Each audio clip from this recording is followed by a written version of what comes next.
ஆக்சுவலியா நம்மளுடைய தலைவர் யாருன்னு தெரியும்ல? தெரியும். என்னங்க ஒரே தலைவர் நம்புங்க. யார் ஆக்சுவலா? Virtual warriors. நாங்க என்ன பண்ணோம்னா எங்க தலைவருக்கு வந்து ஒரு கடுதாசி இல்ல, ஒரு ட்விட்டர்ல ட்வீட் ஒண்ணு போட்டிருந்தோம். அவரு ட்விட்டர் தான் தெரியல. ட்விட்டர்ல வந்து ஒரு ட்வீட் போட்டிருந்தோம். மிஸ்டர் விஜய் சார், என்ன நீங்க இது மாதிரி டிசம்பர் மாசத்தோட முடிச்சா எங்க நிலைமெல்லாம் என்ன ஆகுது, ரொம்ப கஷ்டம், எங்களுக்கு கண்டென்ட் யார் தருது, அதனால நீங்க கொஞ்சம் அதை எக்ஸ்டெண்ட் பண்ணீங்கன்னா எங்களுக்கு கொஞ்சம் நல்லா இருக்கும். அப்படி இல்லைன்னா நாங்க என்ன செய்யுது, ஸ்டுடியோ வீடியோ மூடிட்டு வேலை வெட்டி தான் எதனா பார்த்துட்டு போனோம் சார், வேற வழி இல்ல சார் எங்களுக்குன்னு. எங்களுடைய கண்ணீரை துடைக்க, எங்களுடைய கூக்குரலை கேட்டுக்கொண்ட எங்களுடைய தாவேகா தலைவர் விஜய் அவர்கள், தம்பிகளா கவலைப்படாதீங்க, அப்படிலாம் உங்களை நான் ஸ்டுடியோ மூட விட்டு மாட்டேன், உங்களுக்கு கண்டென்ட் தானே வைக்கணும், don't worry, I will be there. டேய் bossy, வா mister Aadhav, come here, change my schedule, extend it till February. நான் சுத்துறேன் சார், கண்டென்ட் தராம நான் எப்படிங்க இருப்பேன் அப்படின்ட்டு நமக்கு கண்டென்ட் தரதுக்காக, ரோஸ்ட் பிரதர்ஸ்க்காக பாராட்டணுமா இல்லையாங்க ஒரு மனுஷன். நீங்க இப்போ பாதி பேர் எங்களுக்கு சூப்பர் தேங்க்ஸ் செய்து உதவுறீங்க, அவங்களுக்கு நன்றி சொல்றோம். அது மாதிரி விஜய்க்கும் நாங்க நன்றி சொல்லணும், மிகப்பெரிய நன்றி. கண்டென்ட்டுக்கு நாங்க எங்க போறது, நீங்க எப்படி சந்தோஷமா இருக்குது? எனக்கு நான் பார்த்தோன்னு சந்தோஷம். எப்படியோ பிப்ரவரி வரைக்கும் உடனடியாக கோரிக்கை நிறைவேற்றப்பட்டது. கோரிக்கை இவருதான் வந்து ஆட்சிக்கு வந்தா எவ்வளவு அழகா கோரிக்கை உங்களுக்கு என்ன நான் பண்ணி தருவாரு. பிப்ரவரி வரைக்கும் எங்க அண்ணன் வந்து எக்ஸ்டெண்ட் பண்ண போறாரு, அதை பத்தி டீடைல்டா பார்ப்போம். அது மட்டும் இல்லாம இன்னைக்கு நிகழ்ச்சியில நம்ம வந்து ஒரு திமுக அவங்களுடைய நிர்வாகிகளுக்கு ஒரு ஸ்கீம் ஒண்ணு அனௌன்ஸ் பண்ணிருக்காங்க. அது ஸ்கீமோ நலத்திட்டமோ ஏதோ ஒண்ணு அவங்க வச்சுக்கிட்டோம். அந்த ஸ்கீம் வந்து ஆக்சுவலாவே ரொம்ப யூஸ்ஃபுல்லானதுங்க. எப்படிலாம் வந்து அது அந்த நிர்வாகிகளுக்கு ஹெல்ப் பண்ணுது அப்படின்றத பத்தி நம்ம டீடைல்டா இந்த நிகழ்ச்சியில வந்து பார்க்க போறோம். அதனால ஸ்கிப் பண்ணாதீங்க, இது ரொம்ப முக்கியமான திட்டம். ஏன்னா இதுவரைக்கும் எந்த கட்சியுமே அது நேஷனல் பார்ட்டியா இருக்கட்டும் இல்ல லோக்கல்ல இருக்கிற ஸ்டேட் பார்ட்டியா இருக்கும், யாருமே தன்னுடைய தொண்டர்களுக்கு இந்த மாதிரி ஒரு திட்டத்தை அறிவிச்சது கிடையாது. அந்த திட்டத்தை பத்தி டீடைல்டா பார்க்க போறோம். நிகழ்ச்சிக்குள்ள போறதுக்கு முன்னாடி சூப்பர் தேங்க்ஸ் செய்து எங்களுக்கு உதவி அன்பு உள்ளங்களுக்கு எங்களுடைய நன்றியை தெரிவிச்சுக்கிறோம். நேற்றைய வீடியோ பார்த்துட்டு நமக்கு உதவிய அருமை சகோதரர் CM சந்திரன் அவர்களுக்கும், பிரகாஷ் அவர்களுக்கும், கார்த்திக் அவர்களுக்கும் எங்களுடைய நன்றியை தெரிவிச்சுக்கிட்டு, அவங்களுக்கு மட்டும் இல்ல அனைத்து வியூவர்ஸ், அனைத்து சப்ஸ்கிரைபர்ஸ் அதனால சப்ஸ்கிரைப் பண்ணாம இருக்கிறவங்க திருப்பி சப்ஸ்கிரைப் பண்ணிடும். ஒரு வாட்டி சப்ஸ்கிரைப் பண்ணிடுங்க, 2 வாட்டி தட்டாதீங்க, அன்சப்ஸ்கிரைப் ஆயிடும். கூடிய சீக்கிரம் எங்களை அந்த 1 லட்சம் மார்க்ல சேர்த்து விட்டீங்கன்னா உங்களுக்கு சேர்த்து 1 லட்சத்துக்கு வந்து எங்களை அப்படியே தள்ளின்னு போய் விட்டீங்கன்னா ரொம்ப சந்தோஷமா இருக்கும் அப்படின்றத தெரிவிச்சுக்கிட்டு வாங்க டீடைலா நிகழ்ச்சிக்குள்ள போய் பார்ப்போம்.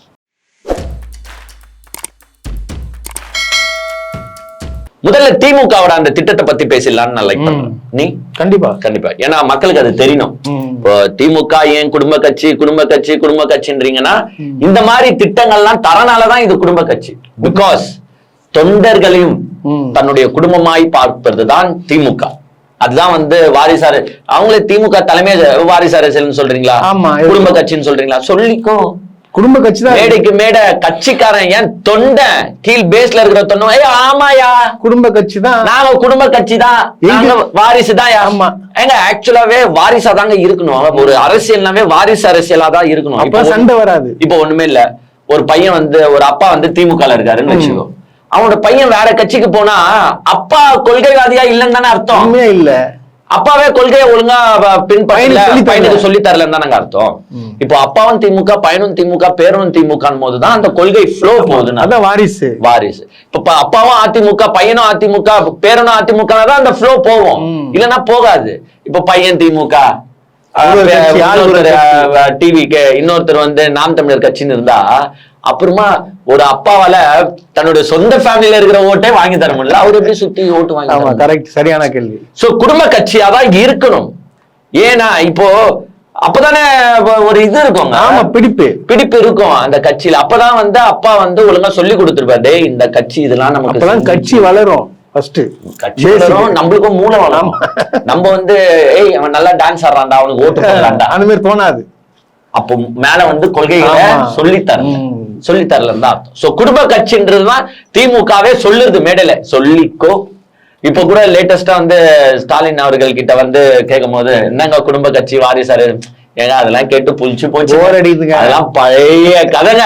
அதை வச்சுதானே இவங்களால பேச முடியும். அதை வச்சுதான் அரசியல் பண்ண முடியும். எதிர்க்கட்சியால எதுவும் பேச முடியலன்ட்டு சிஎம்ஏ சொல்லிட்டாரு. சரி, இப்ப இந்த திட்டத்துக்கு வருவோம். இந்த திட்டம் என்னன்னு பாத்தீங்கன்னா, இப்போ சமீபத்துல நான் இது Facebook ஸ்க்ரால்ல வந்து நான் ஒண்ணு பார்த்தேன். அதாவது நந்திவரம் கூடுவாஞ்சேரியில இருந்து பாத்தீங்கன்னா ஒரு கட்சி தொண்டர் இல்ல, கட்சி நிர்வாகி. ஆக்சுவலா இது நிர்வாகிகளுக்கான ஸ்கீம். நிர்வாகி யார் யார் நிர்வாகியா இருக்காங்களோ அவங்களுக்கான ஸ்கீம். ஒரு கட்சி நிர்வாகி இறந்து விட்டால், விபத்தில் இறந்து விட்டால், எங்க போனாலும் எங்கன்னா விபத்துல இறந்துட்டா பை ஆக்சிடென்ட், ஓகே, எதிர்பாரா மரணம். இல்ல மாநாடுக்கு போனா மட்டும் அப்படிலாம் கிடையாது. எல்லாருக்கும் மாநாடுக்கு போறாங்க, மீட்டிங்க்கு போறாங்க, அந்த கதை கிடையாது. விபத்தில் ஒரு கட்சி நிர்வாகி இறந்து விட்டால், அவருக்கு கல்யாணத்துக்குனா போட்டோம், அவர் எங்கன்னா போட்டோம், விபத்தில் இறந்து விட்டால் அவருடைய வாரிசு, அதாவது வாரிசுக்கு 21 வயசோ 18 வயசோ அதுக்கு கீழே இருந்தால் அவங்களுக்கு வந்து 10 லட்சம் ரூபாய். 10 லட்சம் எவ்வளவு? 10 லட்சம் 10 lakhs.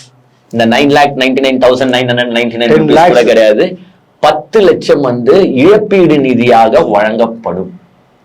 இது ஒவ்வொரு நிர்வாகிக்கும் எவ்வளவு ஒரு சந்தோஷமா இருக்கும் பாருங்க. இப்போ நான் ஏன் இதை ஷேர் பண்றேன்னா, பல நிர்வாகிகளுக்கே இது தெரியாது.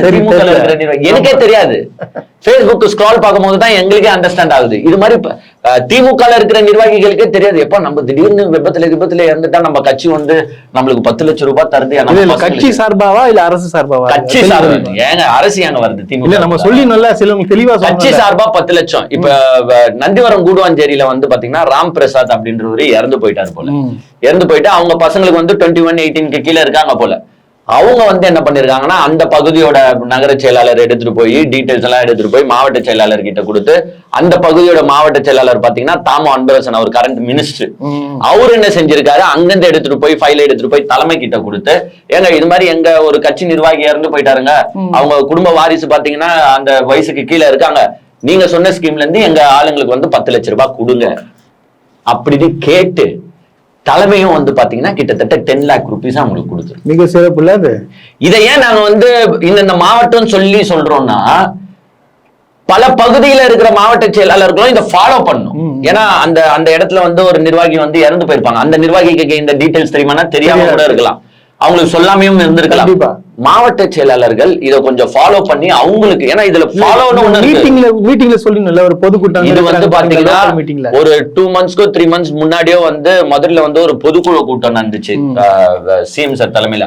அங்கதான் வந்து இந்த திட்டத்தை அனௌன்ஸ் பண்றாங்க. சோ நம்மளுடைய கட்சி நிர்வாகிகள் யாராவது இறந்து போய்விட்டால், டீடைல்ஸ் விபத்துல இறந்து போய்விட்டால் அவங்களுக்கு வந்து இந்த நிதி உதவி செய்யப்படும் அப்படின்றத வந்து அனௌன்ஸ் பண்ணாங்க. சோ அதுக்கு அப்புறமா தான் இது, அதுக்கு முன்னாடி கிடையாது, அதுக்கு அப்புறமா. சோ அந்தந்த பகுதி மாவட்ட செயலாளர்கள் இது அந்தந்த நிர்வாகிகளுக்கு வாங்கி கொடுத்தீங்கன்னா அந்தந்த நிர்வாகிகள் குடும்பம் சந்தோஷப்படுவாங்க. அவங்க வந்து அந்த கடைசி வரைக்கும் திமுக தான் இருப்பாங்க. 10 lakhsன்றது சின்ன அமௌண்ட், சாதாரண விஷயம் கிடையாது. 10 லட்சம் ரூபாய் இப்படி உதவி செய்யறதுதான் வந்து திமுக. நான் உண்மையிலே சந்தோஷப்படுறேன் இந்த ஸ்கீம். ஏன்னா எவ்வளவு பேருக்கு அது உதவும் பாருங்க. இப்படி இதுதான் குடும்ப அரசியல். இப்போ இது ஏன் சிஎம் சார் தோணி இருக்குன்னா, நம்ம கட்சிக்காரன் நம்மதான் கொடுக்கணும், நம்ம குடும்பம் தான் ஆகணும். அவன் திடீர்னு இறந்து போயிட்டா அந்த குடும்பம் என்னையா செய்யும்? அந்த குடும்பத்துக்கு நம்ம எதனா பாக்கணும்ல, ஹெல்ப் பண்ணுங்க. 10 லட்சம் ரூபாய் ஓகே, சின்ன அமௌண்ட்டோ பெரிய அமௌண்ட்டோ ஏதோ எங்க கட்சி சார்பா தரோம் வச்சிடும். இதுதான் ஆமா, திருப்பி சொல்லுவான் திமுக, ஆமாயா குடும்ப கட்சி தான், ஆமாயா வாரிசு அரசியல் தான். எங்களுக்கு ஒன்னா வந்து எங்க சிஎம் சார் தலைவர் இருக்காரு. சொல்லுங்க, இந்த ஸ்கீம் வேற கட்சியில எங்க இருக்கு?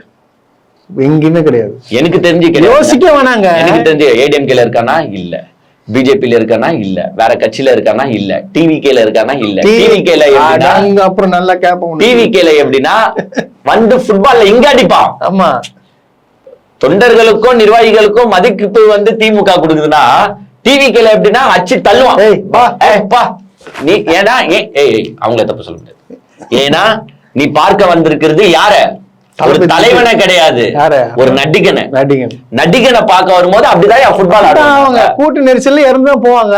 நம்ம இந்த தலைவர் தாவேகா தலைவர் திருப்பி நீங்க கேட்காதீங்க, பா இதுல என்னப்பா நீ டிவிகேவை லிங்க் பண்றேன்னு கேட்க கூடாது. ஏன்னா இளைய சமுதாயம் வந்து சீர்கெட்டு ஒரு தலைவர் சைடு போகும்போது திருத்த வேண்டியது எங்க கடமைங்க. நாங்க கொஞ்சம் மெச்சூர்டு, சோ திருத்துறோம். ஏன்னா கெட்டு போறானுங்க. இதே முன்னாடி வந்து சீமான் கிட்ட கெட்டு போயிருந்தானுங்க, திருத்தணும். இப்ப விஜய் சைடு போறான்னால திருத்துறோம். விஜய் என்ன பண்ணுவாரு? சொந்த ஒரு நிர்வாகியோட ஒரு மாவட்ட செயலாளரோட அப்பா இறந்து போறாரு. மாவட்ட சார் இறந்து போய்க்கிறாருங்க, நீங்க அப்பாவுக்கு போறீங்க. மாவட்ட செயலாளர் அப்பா இறந்ததுக்கு கூட போய் பார்க்க முடியல. நம்பர் 1. அதுவும் அந்த மாவட்ட செயலாளர் அப்பா பார்த்தா அவர் பக்கத்துல அவரோட தொகுதி, அவர் வீட்டுக்கு பக்கத்துலயே இருக்காரு, பனையூர் பக்கத்துலயே இருக்காரு. ஈசிஆர் சரவணனா, ஈசிஆர் சரவணன். அவங்க அப்பா டெத்துக்கு கூட போய் பார்க்காதவர் தான் விஜய் சார்.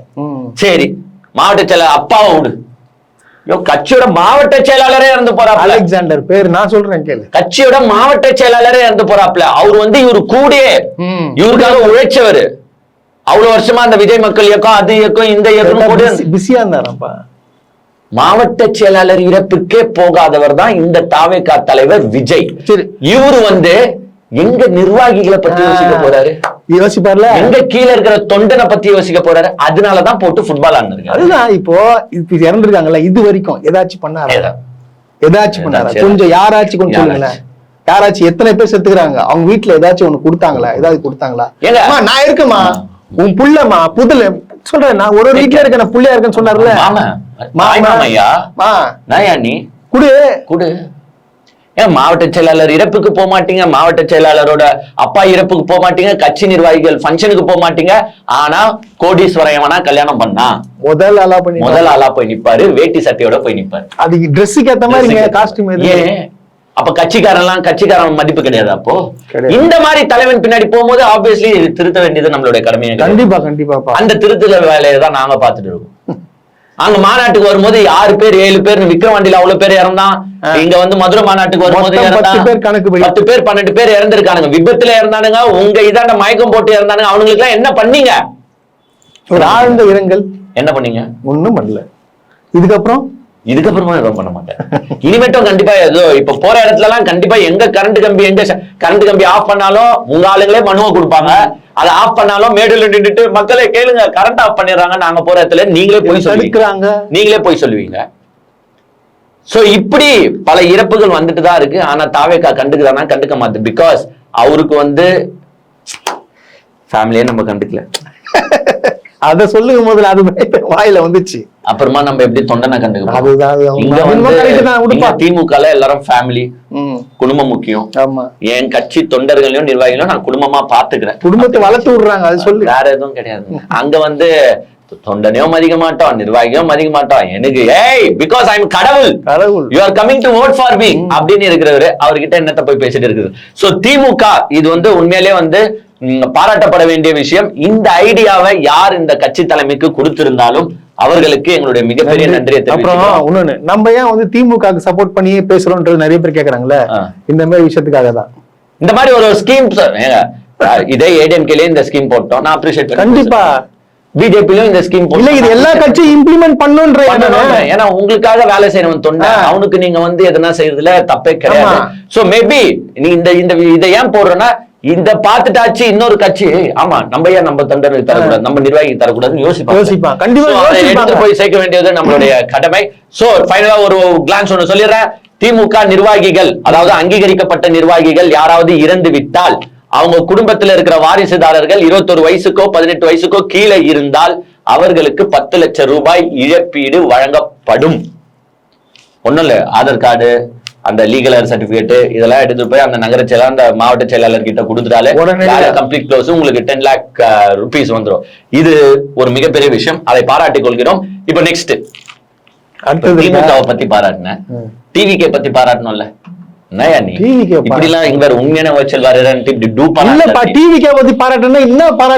புரியல எனக்கு. திடீர்னு பொய் சொல்லாதடா. இப்பதானே ஸ்டார்டிங்லயே சொன்னோம் நம்மளுக்காக பாராட்டுங்க. டிசம்பரோட ஷாக்கிங் ஆன எங்களுக்கு பிப்ரவரி மாசம் வரைக்கும் எக்ஸ்டெண்ட் பண்ணி அடுத்தது எலெக்ஷன் வரைக்கும் வர்க்க கொடுத்திருக்கிறேன் எங்கள் தாவேகா தலைவர் விஜய் அவர்களுக்கு எங்களுடைய மனமார்ந்த நன்றியை தெரிவித்துக் கொள்கின்றோம். எப்படிடா நீங்க வந்து டிசம்பரோட உங்களை விடுவேன் அப்படின்ட்டு நம்மள இழுத்து போச்சு. நான் இருக்கேன், அண்ணன் இருக்கேன். நாங்களே வந்து ஷாக்கிங்கா தான் இருந்தோம். எங்களுக்காக இதெல்லாம் பண்றாரு. 234 தொகுதிய யாராலுமே வந்து ஒரு 12-15 நாள்ல முடிக்க முடியாது. எப்படி முடியும்? ஆனா இவர் முடிக்கிறாருன்னு ஷாக்கிங்ல இருந்தோம். இப்ப வந்து அவர் ஏமா பண்ணிட்டு இருப்பாங்க. அவர் வந்து பார்த்தோன்னா 3 தொகுதியா போட்டு இருந்துச்சுல, சனி ஞாயிறுல, சனிக்கிழமை ஊட்டி மட்டும் ஞாயிற்றுக்கிழமை. அதை வந்து இப்ப என்னன்னு பாத்தீங்கன்னா பெரும் ஆதரவு, மக்கள் கொடுக்கும் ஆதரவால் வழியெங்கும் தொண்டர்கள் வந்து என்னை வந்து அப்படியே கிரௌட்ல ஓவர் புல்லிங் பண்ணிடுறதுனால சரி. மக்களுக்காக 3 தொகுதி என்னால போய் பார்க்க முடியல பிகாஸ் அவ்வளவு கிரௌடு. அதனால நான் என்ன பண்றேன்னா 2 தொகுதியா பிரிச்சிடுறேன். சரி சரி. சோ அதனால கால் ஷீட்டை வந்து இந்த அரசியல் கால் ஷீட் என்ன நீங்க சிஎம் ஆகுறேன்னு சொல்லிருக்கீங்க. அத மாத்திரம் நீங்க அதான் முக்கிய மெயின். நான் ஒத்துக்க மாட்டேன் சிஎம் 2026 ஆக்கிடலன்னா கால் ஷீட்டை வேற எக்ஸ்டெண்ட் பண்ணி கொடுத்துருக்கேன். சரியா? டிசம்பரோட நான் வந்து கிறிஸ்துமஸ் சீசன் நான் போய் என்ஜாய் பண்ண ஜாலியா இருந்தா உங்களுக்காக நான் எக்ஸ்டெண்ட் பண்ணி இப்போ பிப்ரவரி தாண்டி வரேன். ஆமா. சோ என்ன சிஎம் ஆக்குறீங்கன்னு நீங்க வந்து ஒரு படம் எடுக்கிறீங்க, அதுக்கு கால் ஷீட் வந்து நான் இன்னொரு 2 மாசம் வந்து எக்ஸ்டெண்ட் பண்ணி தரேன் அப்படின்ட்டு. ஓட்டு எல்லாம் கேட்க மாட்டேன்ல, நான் போயிட்டு வீட்டு ஓட்டு எல்லாம் கேட்பாங்களே. அதுக்கு நாம கொடான கொடி தொண்டர்கள் இருக்காங்களா, அவங்க பாத்துப்பாங்க. நான் இது மாதிரி வந்து நான் எங்கேயா ரோட்ல போய் கஷ்டம் இல்ல, ரோட்ல போயெல்லாம் என்னால ஓட்டு கேட்க முடியாது. டிவில வேணா கேக்குறேன், கிரவுட் எனக்கு பிடிக்காது. வீடியோ வேணா பேசி அனுப்புறேன். வீடியோ வேணா நான் வந்து ஆடியோ ஃபைல்ஸ் வீடியோ ஃபைல்ஸா கிரியேட் பண்ணிடுறேன், பேசி அனுப்புறேன். அது ஆபீஸ் இருக்கு, எங்க ஆபீஸ் இருக்கு, கிரீன் மேட் இருக்கு, ஏஐ இருக்கு, சாட் ஜிபிடி இருக்கு, எல்லாமே இருக்கு. சோ அதுல நின்னு பேசி மக்களே ஓட்டு போட்டுருங்க இந்த விசில் சின்னத்திற்கு. ஐயோ நீ பாரு, எனக்கு தெரியாம நீ ஏதோ ஒரு வேலை ஒண்ணு பாத்துட்டு இருக்க. நம்ம சொல்லிட்டேன் ப்ரமோட் பண்ணிட்டு இருக்கான் விசில், எனக்கு தெரியாம வேலையை பார்த்துட்டு. நேத்து வீடியோலயே நம்ம விசில் சின்ன கீழே நிறைய பேர் காம ப்ரோ விசில் சின்னம் நல்லா இருக்காது, சேர் சின்னம் குத்துருவோம். இல்லப்பா சேரை போட்டு டபுள்னு உடைக்க முடியும். படத்துல விசில் தானே அடிப்பீங்க, அதுக்காக தான் ஒண்ணு விசில் இல்ல அணிலு இல்ல சேரு, வேற என்ன இப்ப வந்து எள்நீர் கூட கொடுக்கலாம். எள்நீர் சிம்பிள், வேற சிம்பிள் என்ன கொடுக்கலான்றத நீங்க சொல்லுங்க. நம்ம வந்து சொல்லுங்க அந்த சிம்பிளை வந்து விஜய் சாருக்கு வந்து பர்சனல் ட்வீட் பண்றோம். ஆமா ஆமா, அதுல இருந்து சார் எதனா சொன்னா உடனடியா செய்ய போறாரு, என்ன இருக்கு எதனா தேர்ந்தெடுங்கன்னு சொல்லி அவர் அந்த சின்னத்திலே நிக்க வைப்போம். என்ன இருந்தாலும் நம்மளுக்கு பிப்ரவரி மாசம் வரைக்கும் வேலை கொடுத்திருக்கிற எங்கள் விஜய் அவர்களுக்கு எங்களுடைய மனமான கோடி நன்றிகள்.